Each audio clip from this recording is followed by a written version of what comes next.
تصویر کا انتقام۔ میری چھوٹی بہن لیٹی میرے ساتھ رہتی تھی۔ شادی سے قبل گھر کی دیکھ بھال وہی کیا کرتی تھی۔ میری شادی کے بعد وہ میری بیوی کی عزیز ترین سہیلی بن گئی۔ پھر میرے بچے ہوئے تو وہ لیٹی سے اس قدر مانوس ہو گئے کہ ایک لمحے کے لیے بھی اس کی جدائی برداشت نہیں کرتے۔ ہر قسم کا آرام و سکون میسر ہونے کے باوجود لیٹی کے چہرے پر سنجیدگی چھائی رہتی ہے۔ اس سنجیدگی کے پس منظر میں ایک دردناک کہانی ہے جسے آپ محبت کی ناکامی کہہ سکتے ہیں یا ٹوٹے ہوئے دل کا المیہ۔ اسی غم نے اس دنیا سے بے نیاز کر دیا ہے۔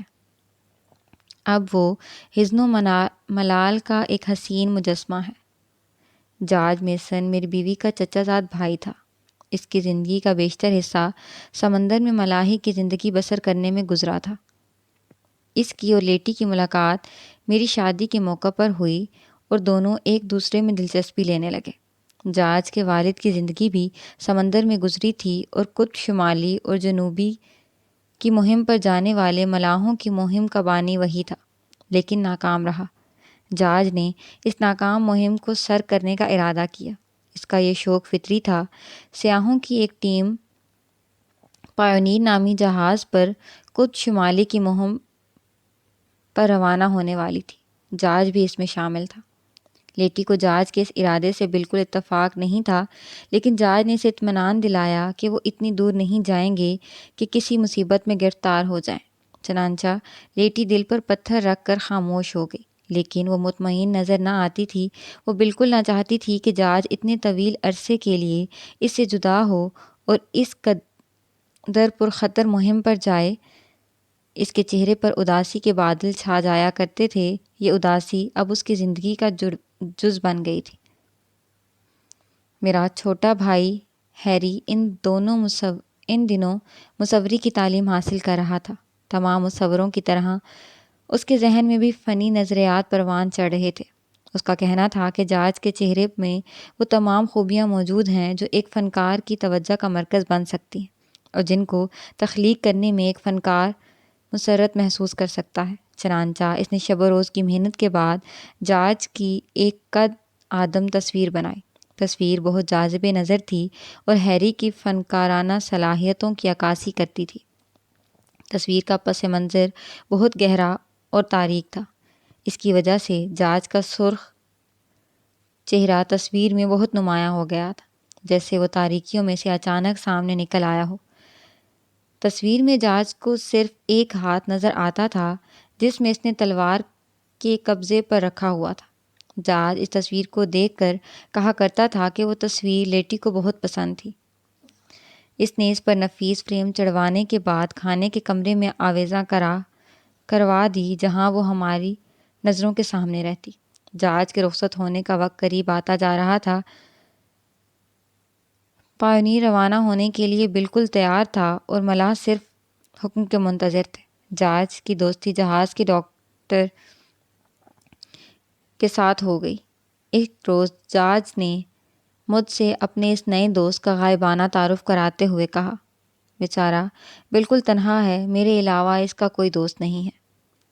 اور ایک روز جارج ڈاکٹر گریو کو میرے گھر لے آیا۔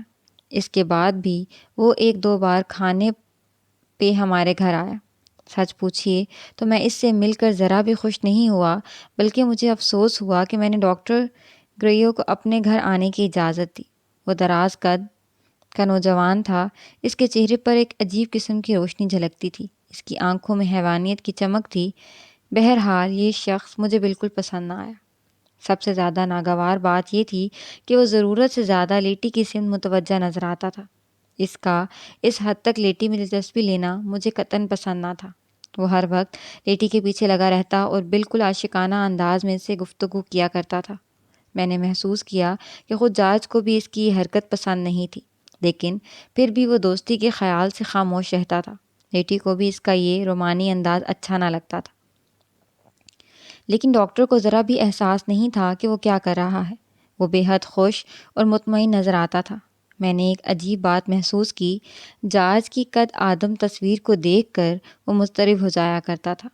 مجھے یاد ہے کہ جب اس نے پہلی مرتبہ تصویر کو دیکھا تو اس کے چہرے پر اضطراب کا نمایاں تاثر آ گیا۔ پھر اس نے خاص طور پر دیکھا جیسے وہ تصویر سے نظریں چرا رہا ہے۔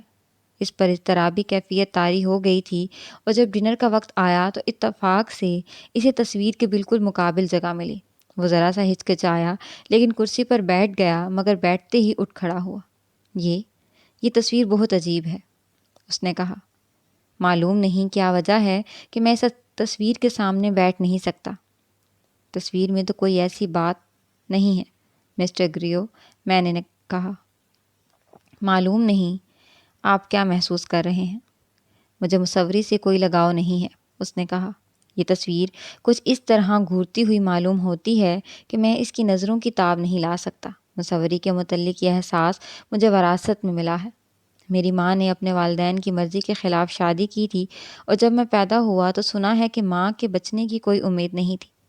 جب اس کی حالت کچھ بہتر ہوئی اور جنونی کیفیت میں افاقہ ہوا تو اس نے سب سے پہلی بات یہ کہی کہ سامنے لٹکی ہوئی میرے نانا کی تصویر کمرے سے ہٹا دی جائے، کیونکہ وہ ہر لمحہ اسے ڈراونے انداز میں گھورتی رہتی ہے۔ یہ بات آپ کو کچھ عجیب سی معلوم ہوگی اور آپ اسے واہمہ قرار دیں گے، لیکن میں نے فطری طور پر وہی طبیعت پائی ہے، اور یہی وجہ ہے کہ میں اس تصویر کو دیکھ کر خوف زدہ ہو جاتا ہوں۔ وہ اپنا صحیح نفسیاتی تجزیہ کر رہا تھا جو میرے لیے قابل فہم تھا۔ ہم نہیں چاہتے تھے کہ ڈاکٹر ہمارے ہاں آئیں، لیکن ایک روز وہ بن بلائے آ گیا۔ اس روز کے بعد وہ ہر روز کسی نہ کسی وقت آ نکلتا۔ اب وہ جارج سے بھی زیادہ میرے گھر آنے لگا تھا، کیونکہ جارج کو اپنے فرائض کو انجام دہی سے بہت کم فرصت ملتی تھی۔ لیکن ڈاکٹر اپنے کاموں سے فارغ ہونے کے بعد آزاد ہو جاتا تھا۔ لیٹی اس سے دور رہنے کی کوشش کرتی تھی، لیکن ڈاکٹر ہمیشہ کسی نہ کسی بہانے سے اس سے ضرور ملاقات کر لیتا۔ عام طور پر وہ جارج کی طرف سے کوئی نہ کوئی فرضی پیغام لے کر آیا کرتا تھا۔ اسی طرح اس کی رسائی لیٹی تک آسان ہو جاتی تھی۔ جارج کے جہاز کی روانگی سے ایک روز قبل لیٹی بہت پریشانی کے عالم میں میرے پاس آئی اور مجھے بتایا کہ ڈاکٹر گیو نے اس سے اظہار محبت کیا ہے اور کہا ہے کہ وہ اس سے منگنی کے متعلق جانتا ہے، لیکن اس کے باوجود اس کی محبت کی راہ میں کوئی چیز حائل نہ ہوگی۔ لیٹی نے مجھے یہ بھی بتایا کہ اس نے بہت سختی سے ڈاکٹر کو ڈانٹ دیا، لیکن اس پر کوئی اثر نہیں ہوا، اور اس نے ڈھٹائی سے کہا کہ میں جانتا ہوں مایوسی کے سوا کچھ نہ دوگی، لیکن اس کے باوجود میں نے اظہار محبت میں کوئی حرج نہیں سمجھا، کیونکہ مستقبل میں بہت سے ایسے واقعات پیش آ سکتے ہیں جن سے تمہارا اور جارج کا رشتہ منقطع ہو سکتا ہے، اور اس وقت مجھے امید ہے کہ تم اس شخص کو فراموش نہیں کرو گی جس نے اپنے دل میں تمہاری محبت کی شمع روشن کر لی ہے۔ میں غصے کے عالم میں اس ذلیل شخص کے باز پرس کے لیے اٹھا، لیکن لیٹی نے بتایا کہ وہ جا چکا ہے، اور میں نے صاف صاف اسے منع کر دیا کہ اب وہ کبھی ہمارے گھر میں قدم نہ رکھے۔ دراصل وہ معاملے کو بڑھانا نہیں چاہتی تھی۔ اسے خدشہ تھا کہ اگر جارج کو اس بات کا علم ہو گیا تو معلوم نہیں کیا ہو جائے گا۔ جہاز کی روانگی کے دن ڈاکٹر گریو ہمارے گھر نہ آیا۔ جارج شام ہی سے ہمارے گھر آ گیا تھا اور صبح تک ہمارے ہاں ہی رہا۔ صبح ہم سے رخصت ہو گیا۔ اس کو الوداع کہنے کے بعد جب میں گھر آیا تو بیچاری لیٹی ایک صوفے پر پڑی سسکیاں بھر رہی تھی۔ کمرے میں دھندلا سا چھایا ہوا تھا۔ میری نظر نادانستہ طور پر سامنے لگی ہوئی جارج کی تصویر پر جا پڑی، اور مجھے اس کا چہرہ عجیب مایوسانہ انداز میں لیٹی کو گھورتے ہوئے محسوس ہوا۔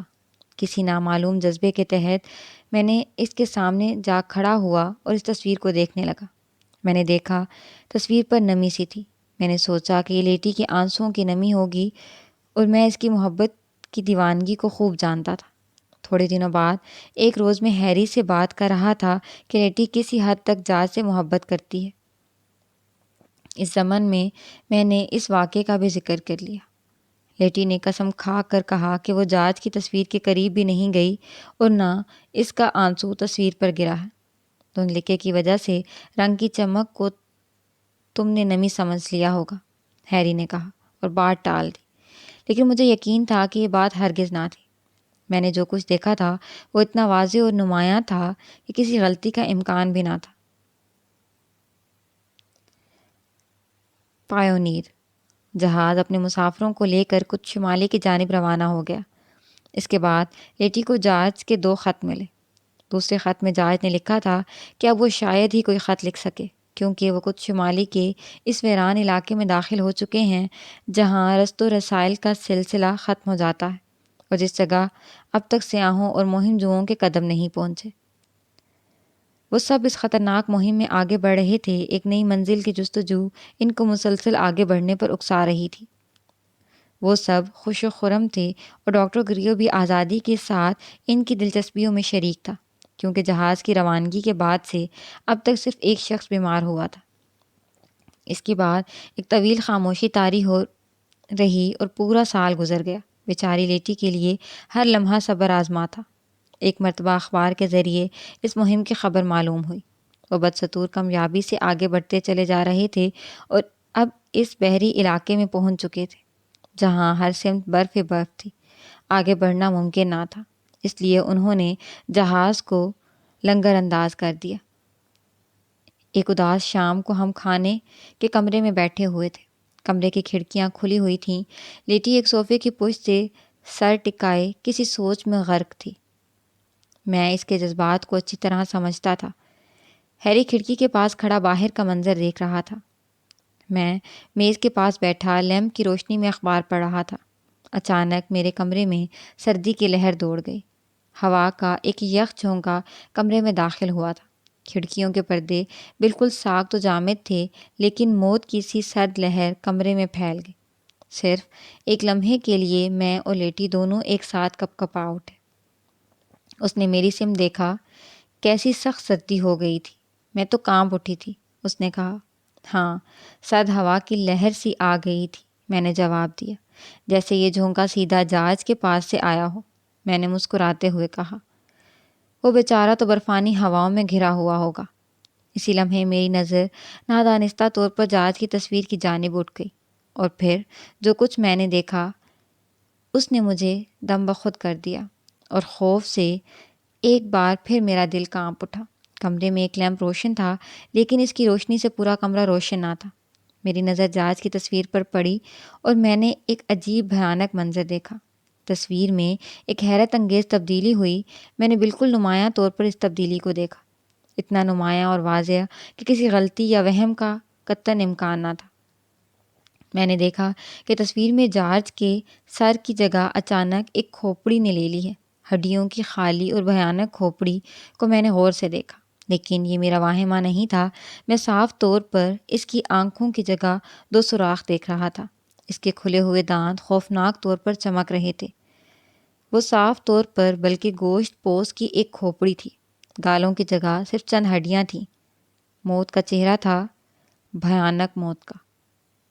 میں حیرت زدہ اپنی جگہ سے اٹھا اور تصویر کی سمت بڑھا، لیکن جوں ہی میں قریب پہنچا، شاید سرد ہوا کی ایک لہر پھر محسوس ہوئی۔ میں کانپ گیا۔ جب میں تصویر کے عین مقابل پہنچا تو وہ کھوپڑی غائب ہو چکی تھی اور جارج کا چہرہ حسب معمول موجود تھا۔ آہ جارج، میں نے اسی عالم میں کہا۔ لیٹی چونک پڑی۔ میرے لہجے نے اسے ڈرا دیا۔ کیا مطلب ہے؟ کیا تم نے کچھ سنا؟ اوہ رابرٹ، خدا کے لیے مجھے سچ مچ بتاؤ۔ وہ اٹھ کر میرے قریب آ گئی اور میرے کندھوں پر ہاتھ رکھ کر سوالیہ نظروں سے مجھے گھورنے لگی۔ نہیں میری عزیز بہن، نہیں، کوئی ایسی بات نہیں۔ ویسے ہی جہاز کی تنہائی اور مصیبت کا خیال آ گیا تھا۔ سردی کی اس لہر نے مجھے اس کی یاد دلا دی۔ سردی؟ ہیری نے مڑتے ہوئے چونک کر پوچھا۔ تم کیسی باتیں کر رہے ہو؟ اس جیسی گرم شام میں سردی؟ تمہیں وہم تو نہیں ہو گیا؟ میں نے اور لیٹی نے 1 یا 2 منٹ قبل سردی کی ایک تیز لہر محسوس کی تھی۔ کیا تم کو محسوس نہیں ہوا؟ بالکل نہیں، حالانکہ میں کھڑکی کے پاس کھڑا تھا، ہیری نے کہا۔ اگر سردی کی کوئی لہر آتی بھی تو پہلے مجھے اس کا احساس ہونا چاہیے تھا۔ بات عجیب تھی۔ بلا شبہ ذرا دیر پہلے کمرے میں ایک لمحہ کی کپ کپا دینے والی سردی کی شدید لہر دوڑ گئی تھی۔ حالانکہ ہوا بند تھی، مجھے یقین سا ہونے لگا جیسے وہ کوئی آسیبی لہر ہو اور کچھ شمالی سے آئی ہو۔ آج کون سی تاریخ ہے ہیری؟ میں نے پوچھا۔ آج 23 فروری ہے، لیکن کیوں؟ جب لیٹی کمرے سے نکل گئی تو میں نے ہیری کو بتایا کہ میں نے کیا محسوس کیا اور کس طرح وہ بھیانک کھوپڑی مجھے نظر آئی۔ میں نے اس سے کہا کہ آج کی تاریخ اور دن نوٹ کر لے، کیونکہ مجھے یقین ہے کہ غریب جارج کو کوئی ہولناک حادثہ پیش آیا۔ تم کہتے ہو تو اپنی نوٹ بک میں لکھ لیتا ہوں۔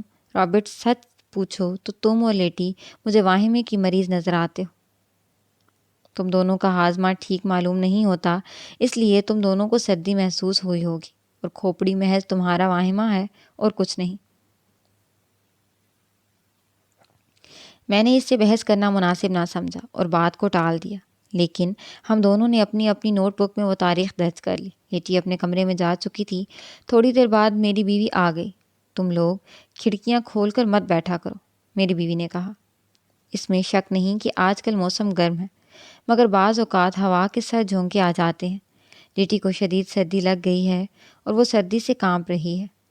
میں نے اسے کچھ بھی نہ بتایا، مگر رات کو جب ہم اپنے کمرے میں اپنے بستروں پر دراز ہو گئے تو مجھ سے نہ رہا گیا۔ میں نے اپنی بیوی کو بتا دیا کہ میں نے کیا دیکھا تھا اور یہ کہ مجھے کس بات کا خدشہ ہے۔ وہ اس قدر خوفزدہ ہوئی کہ بعد میں مجھے اپنے آپ پر بہت غصہ آیا کہ کیوں اسے یہ باتیں بتائیں۔ دوسری صبح لیٹی کی طبیعت ٹھیک ہو چکی تھی۔ میں نے اور میری بیوی نے گزشتہ شب کے اوقات کا اس کے سامنے بالکل تذکرہ نہیں کیا۔ چند روز بعد وہ واقعی ذہن میں تقریباً اتر گیا۔ البتہ اس دن سے میں کسی بری خبر سننے کا منتظر تھا۔ میرے خدشات درست نکلے، وہ منحوس خبر آ ہی گئی۔ دروازے پر دستک ہوئی اور ہیری اندر داخل ہوا۔ اتنی صبح ہیری کبھی نہیں آیا تھا، اس لیے مجھے تعجب ہوا اور اس کا چہرہ زرد اور وہ گھبرایا سا تھا۔ لیٹی کہاں ہے؟ اس نے پوچھا، اور اس سے قبل کہ میں کچھ کہتا اس نے پھر پوچھا، آج کل تم کون سا اخبار پڑھتے ہو؟ Daily news. لیکن کیوں؟ میں نے اس کے بدحواس چہرے کی طرف دیکھ کر پوچھا۔ شکر ہے خدا کا، لو پڑھو۔ اس نے جیب سے ایک مڑا اخبار نکالا اور میری سن بڑھا کر سر وقت کی ایک خبر کی طرف اشارہ کیا۔ میں سمجھ گیا کہ کیا خبر ہوگی۔ جو ہی اس نے لیٹی کا نام لیا تھا میں سب سمجھ گیا تھا۔ خبر تھی، کچھ شمالی کی مہم پر جانے والے جہاز پائونیر کے ایک افسر کو ہولناک حادثہ۔ تفصیل میں لکھا تھا، مہم پر جانے والا جہاز برفانی بحرے علاقے میں گھرا ہوا ہے اور فی الحال اس کے آگے جانے کی کوئی امید نہیں۔ اشیاء خوردنی اور ضروریات کی چیزوں کی کمی کے باعث جہاز عنقریب واپس آنے والا ہے اور مہم ملتوی کر دی گئی ہے۔ اسی اثنا میں بدقسمتی سے ایک ہولناک حادثہ پیش آ گیا۔ جہاز کا ایک نوعمر اور ہر دل عزیز افسر جارج میسن برف پر شکار کھیلتے ہوئے موت کی نظر ہو گیا۔ وہ جہاز کے ڈاکٹر کے ہمراہ سفید ریچھ کا شکار کھیلنے نکلا تھا۔ شکر ہے کہ ڈیلی نیوز میں یہ خبر نہیں چھپی، ہیری نے کہا، لیکن پھر بھی تم بہت محتاط رہو۔ یہ خبر لیٹی تک نہیں پہنچنی چاہیے۔ وہ اچانک جارج کی موت کے صدمے کی تاب نہ لا سکے گی، حالانکہ اس بیچاری کو ایک نہ ایک دن یہ المناک خبر ضرور سننا ہے، لیکن اس کے لیے اسے رفتہ رفتہ تیار کرنے کی ضرورت ہے۔ ہم دونوں نے پرنم آنکھوں سے ایک دوسرے کو دیکھا، لیکن اسے یہ اندھوناک خبر بہرحال سنانا ہی تھی۔ میں نے مایوسی سے کہا۔ میں نے اپنی بیوی کو بلایا اور اسے بھی اس المناک خبر سے مطلع کیا۔ وہ سسکیاں بھرتے ہوئے کہنے لگی، لیکن میں کس طرح لیٹی کو یہ منحوس خبر سناؤں؟ مجھ میں اتنی ہمت نہیں۔ ہیری نے جلدی سے اس کا بازو دباتے ہوئے دروازے کی سمت اشارہ کیا۔ میں نے گھوم کر دیکھا، لیٹی سامنے کھڑی تھی۔ اس کا چہرہ لاش کی طرح سفید تھا، اس کے ہونٹ لرز رہے تھے، اس کی آنکھوں میں کرب و غم کا سمندر موجزن تھا۔ وہ دم بخود کھڑی ہمیں گھور رہی تھی، نامعلوم کب سے وہ ہماری بے خبری میں وہاں کھڑی تھی۔ ہم ایک دم ساکت ہو گئے۔ وہ سب کچھ سن چکی تھی، اور جب ہم اس کی سمت بڑھے تو اس نے ہاتھ کے اشارے سے ہم سب کو ایک طرف کر دیا اور خاموشی کے ساتھ لڑکھڑاتے قدموں سے زینے طے کرتی اوپر چلی گئی۔ میری بیوی اس کے پیچھے بھاگی اور جب وہ اس کے کمرے میں داخل ہوئی تو لیٹی فرش پر بے ہوش پڑی تھی۔ ڈاکٹر کو فوری طور پر بلایا گیا۔ وہ ہوش میں آ گئی، لیکن غم نے اسے تھوڑی ہی دیر میں بے حد کمزور کر دیا تھا۔ اس کا علاج ہم میں سے کسی کے پاس نہ تھا۔ جارج اس کو زندگی کی راہوں میں تنہا بھٹکنے کے لیے چھوڑ گیا تھا۔ جارج کی موت نے اس سے زندگی کا ہر احساس چھین لیا تھا۔ وہ زندہ تھی لیکن اس کی روح مر چکی تھی۔ اس کی مسرتوں کا چمن خاکستر ہو چکا تھا۔ اس کی مسکراہٹ چھن چکی تھی۔ تقریباً 1 ماہ بعد وہ اس قابل ہو سکی کہ نیچے والی منزل تک آ سکے۔ انہی دنوں میں ایک اخبار میں جہاز پاونیر کی واپسی کی خبر پڑھی، لیکن اب یہ خبر ہمارے لیے کسی مسرت کا باعث نہ تھی، اس لیے ہم نے گھر پر کسی سے کوئی تذکرہ نہیں کیا۔ یوں بھی لیٹی اس خبر سے غمزدہ ہونے کے علاوہ اور کیا کرتی، اور میں اس کے دکھتے ہوئے دل کے زخموں کو تازہ کرنا مناسب نہیں سمجھتا تھا۔ ایک روز میں کمرے میں بیٹھا اخبار لکھ رہا تھا۔ دروازے پر دستک ہوئی اور ساتھ ہی مجھے کسی نے پکارا۔ آواز کچھ مانوس سی معلوم ہوتی تھی۔ اچانک میری نظر جارج کی تصویر پر پڑی تو میں سہم گیا۔ اف میرے خدا! میں خواب دیکھ رہا تھا یا یہ حقیقت تھی؟ جیسا کہ میں شروع میں بتا چکا ہوں کہ تصویر میں جارج کا ایک ہاتھ تلوار کے قبضے پر رکھا ہوا تھا، اور اب میں نے دیکھا کہ اس کی کلمے کی انگلی میری جانب اٹھی ہوئی تھی، جیسے خبردار کر رہی ہو۔ میں نے غور سے اسے دیکھا کہ یہ واہمہ تو نہیں۔ میں نے دیکھا کہ تصویر میں جارج کے چہرے پر تازہ اور سرخ خون کے 2 قطرے چمک رہے تھے۔ میں اٹھ کر تصویر کی طرف بڑھا۔ میرا خیال تھا کہ پہلے کی طرح اس مرتبہ بھی یہ منظر معدوم ہو جائے گا، لیکن ایسا نہ ہوا، بلکہ اٹھی ہوئی انگلی ایک بڑی اور سفید مکھی میں تبدیل ہو گئی جو تصویر پر آ بیٹھی ہوئی تھی۔ سرخ قطرے خون کے نہیں تھے، بلکہ خون کی طرح کسی رقیق مادے کی قطرے تھے۔ میں حیرانی سے اسے دیکھنے لگا۔ اب تک میری سمجھ میں نہیں آیا تھا کہ یہ قطرے کہاں سے آئے۔ مکھی بری طرح تڑپ رہی تھی، اس لیے میں نے اسے پکڑ لیا اور سینٹرل پیس میں ایک گلاس اٹھا کر اس پر رکھ دیا۔ اتنے میں میرا ملازم ایک کارڈ لیے کمرے میں داخل ہوا۔ میں نے کارڈ دیکھا، اس پر لکھا تھا ڈاکٹر ونسنٹ ڈریو۔ میں نے انہیں ہال میں بٹھا دیا۔ ملازم نے کہا، او خدا کا شکر ہے کہ لیٹی گھر میں موجود نہیں ہے۔ میں نے سوچا اور پھر ملازم سے کہا، انہیں یہاں لے آؤ۔ مالکہ اور لیٹی واپس آ جائیں تو ان سے کہنا کہ ایک صاحب کے کاروباری سلسلے میں مصروف ہوں، اس لیے وہ اس کمرے میں نہ آئیں۔ میں نے ڈاکٹر گریو کو اندر داخل ہوتے دیکھا۔ اس نے دروازے کے اندر چند قدم رکھے ہی تھے کہ ٹھٹک کر رک گیا۔ اس کے چہرے سے وحشت برسنے لگی۔ اس تصویر کو ڈھانپ دیجیے، تب میں اندر آؤں گا، اس نے اپنی وحشت پر قابو پانے کی ناکام کوشش کرتے ہوئے کہا۔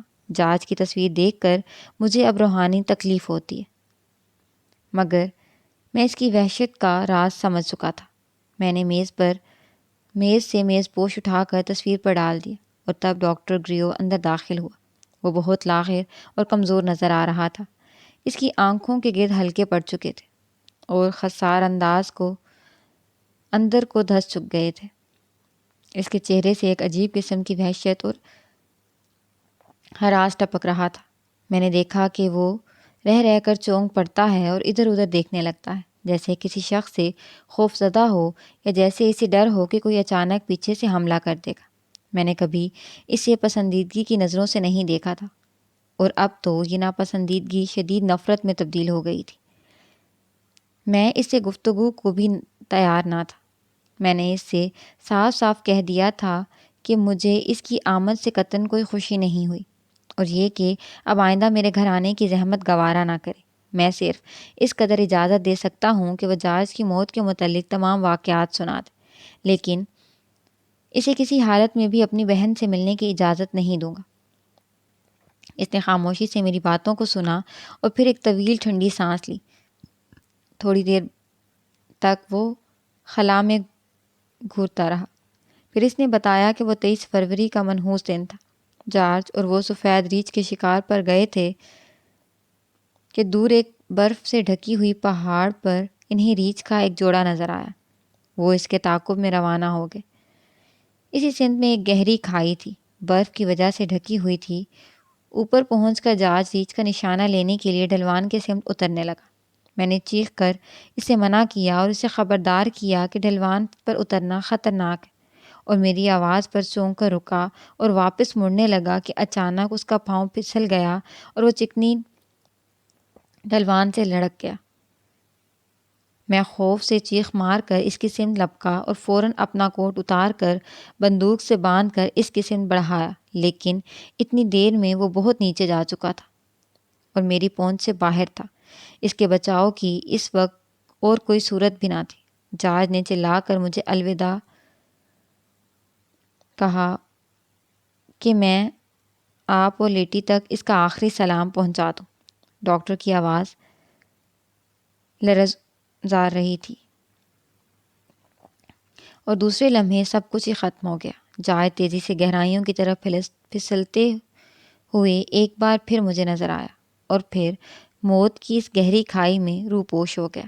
ڈاکٹر کا چہرہ بھیانک طور پر زرد پڑ گیا تھا، اس کی آنکھیں جیسے باہر کو ابل آئیں۔ وہ اچھل کر کرسی سے اٹھ کھڑا ہوا اور میری پشت پر کسی کو اشارہ کیا، اور پھر اچانک ایک خوفناک چیخ مار کر وہ فرش پر گر پڑا جیسے کسی نے اسے گولی مار دی ہو۔ وہ بے ہوش ہو چکا تھا، اس کے کھلے ہوئے منہ سے سفید جھاگ بہہ رہا تھا۔ میں نے جلدی سے پلٹ کر اپنی پشت کی طرف دیکھا، وہاں کوئی نہ تھا، البتہ جہاز کی تصویر سے کپڑا ہٹ کر نیچے گر پڑا تھا اور جہاز کی آنکھیں بے ہوش ڈاکٹر کو گھور رہی تھی۔ میں نے ملازم کو بلانے کے لیے گھنٹی بجائی۔ عین اس وقت خوش قسمتی سے ہیری بھی آ گیا۔ میں نے مختصراً اسے سب واقعہ بتایا۔ ملازم کے آنے پر ہم تینوں نے مل کر بے ہوش ڈاکٹر کو صوفے پر لٹا دیا۔ اس کا جسم ذرا ذرا دیر کے وقفے کے بعد کانپ اٹھتا تھا، جیسے اس پر خوف و ہراس کا شدید لرزہ طاری ہو۔ تھوڑی ہی دیر بعد جب ہوش میں آیا تو اس نے بتایا کہ کچھ عرصے سے اس پر اس قسم کے دورے پڑتے ہیں اور اسی کے باعث اس کی صحت بے حد خراب ہو گئی ہے۔ اس نے بہت بے چینی کے ساتھ دریافت کیا کہ دوران بے ہوشی اس نے کوئی خاص بات یا حرکت تو نہیں کی تھی، اور جب میں نے یقین دلایا تو اس نے معافی مانگی کہ اس کے دورے کی وجہ سے ہم سب کو اس قدر زحمت برداشت کرنی پڑی۔ تھوڑی ہی دیر بعد وہ رخصت ہونے کے لیے تیار ہو گیا۔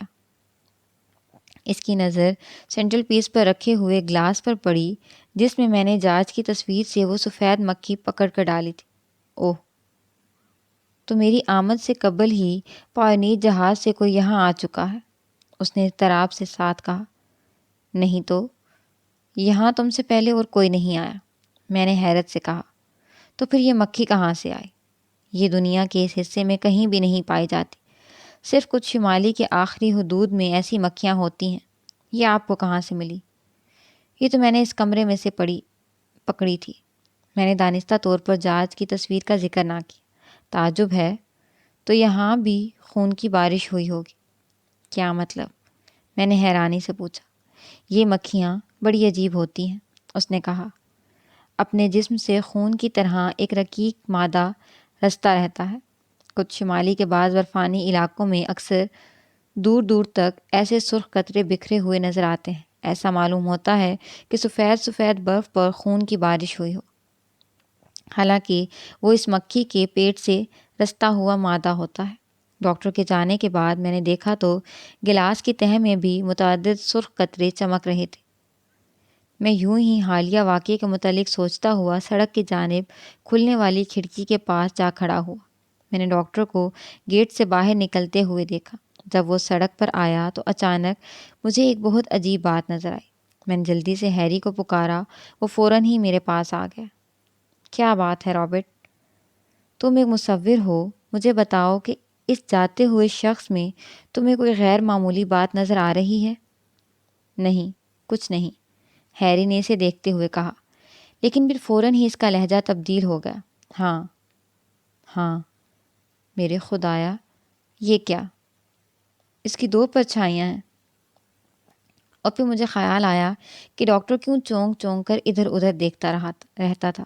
بظاہر اس کے آس پاس کوئی نظر نہیں آتا تھا، لیکن پھر بھی اس کے برابر کسی اور کی پرچھائی روشنی میں برابر دکھائی دے رہی تھی، جیسے کوئی ساتھ ساتھ چل رہا ہو۔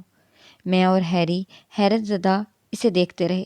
جب وہ نظروں سے اوجھل ہو گیا تو میں نے ہیری کو تاکید کی کہ آج کے واقعے کے متعلق کسی کو کوئی ذکر نہ کرے۔ اس واقعے کے ہفتے بھر بعد ایک روز جب میں ہیری کے اسٹوڈیو میں سے گھر واپس پہنچا تو گھر کے سب افراد کو عجیب پریشانی کے عالم میں دیکھا۔ لیٹی نے میرے استفسار پر مجھے بتایا کہ وہ تنہا کھانے کے کمرے میں بیٹھی ہوئی تھی کہ ڈاکٹر گریو بلا دستک دیے اندر داخل ہوا۔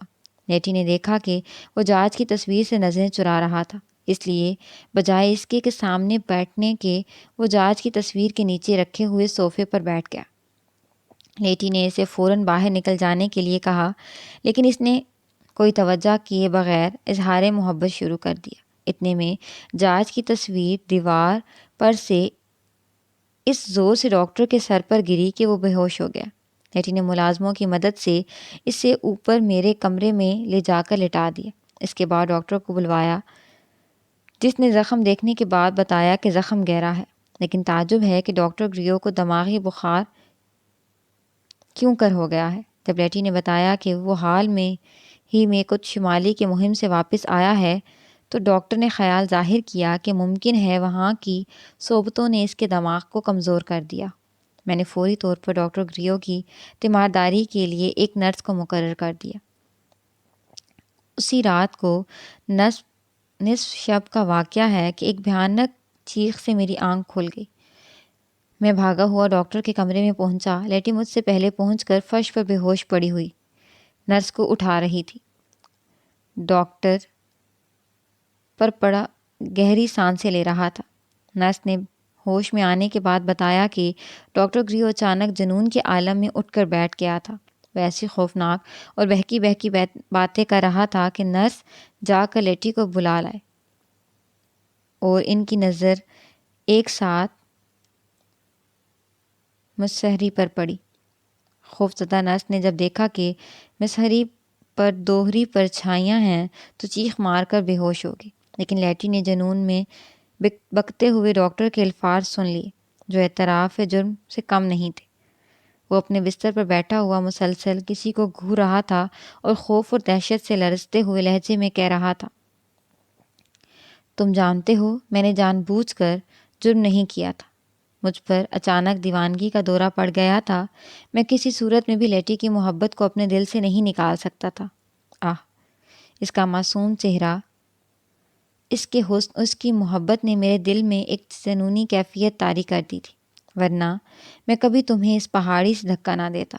میں ہر قیمت پر لیٹی کو حاصل کرنا چاہتا تھا، لیکن افسوس وہ اب بھی مجھ سے نفرت کرتی ہے۔ اسے شاید معلوم ہے کہ میں نے تمہیں قتل کیا ہے۔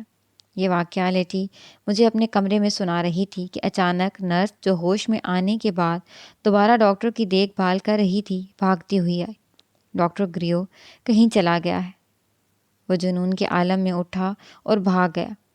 ہم نے ڈاکٹر کو بہت تلاش کیا لیکن اس کا کہیں پتہ نہ چلا۔ البتہ 2 دن بعد اس کی لاش دریا سے برآمد ہوئی۔